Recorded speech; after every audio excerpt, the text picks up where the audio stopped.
da Allah ramma tambaya ta gure za mu shi Allah ya ce matan ku gonakin ku ne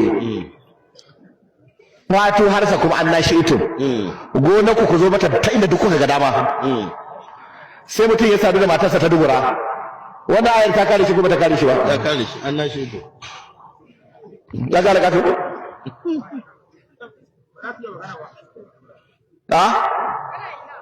ya kare ka to kenan kuna da ayar da ta ce a sadu da mata ta dubura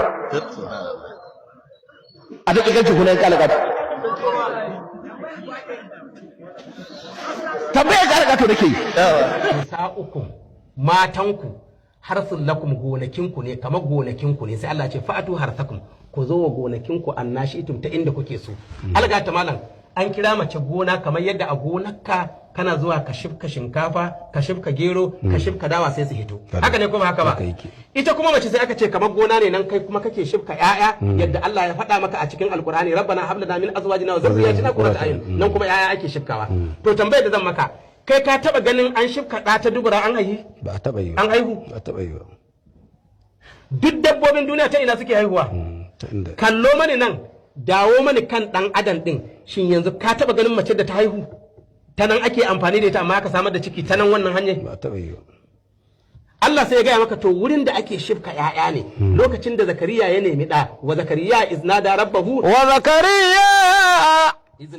iznada rabbahu rabbi la tadharni fardan wa anta khairul warisin فاستجبنا له ووهبنا له يحيى وأصلحنا له زوجا da shi Zakariya yake neman da sai Allah ya amsa mashi yace ya baka da amma ba tsinto shi zakai ba wa aslahana lahu zauja sai muka gyara mashi matai akai mata kuskurima ta gyaru sai ya zama ita ce yayi amfani da ita sai ya haifi da to tunda ita mace an ce kamar gona ce shifka da ake wurinta ta ina ya shifka dan nan ya same shi an gaya maka ta dubura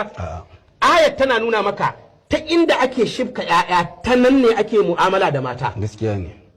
saboda Allah ce harsul lakum ne fa'atu harsakum annashitum ina fata an gane gaskiya ne sai ya ce to ciki mu je kuma tambaya ta 39 sai ya ce wa qaddimu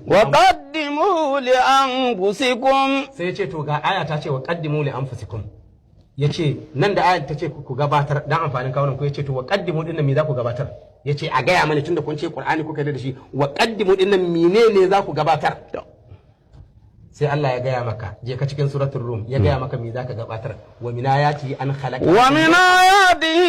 khalaqa lakum min anfusikum azwajan litaskunu ilayha wa ja'ala bainakum mawaddatan wa rahma kaji mawadda soyayya ce Allah ce wa qaddimu li anfusikum me za ku gabatar shine wasa idan za ka yi amfani da iyalinka to sai ka yi wasa da ita za ma ka yi samun abin da ka je nema gaskiya ne ka yi sanin kowa abin da ka je nema ba sai na gaya maka ba ƙwarai ko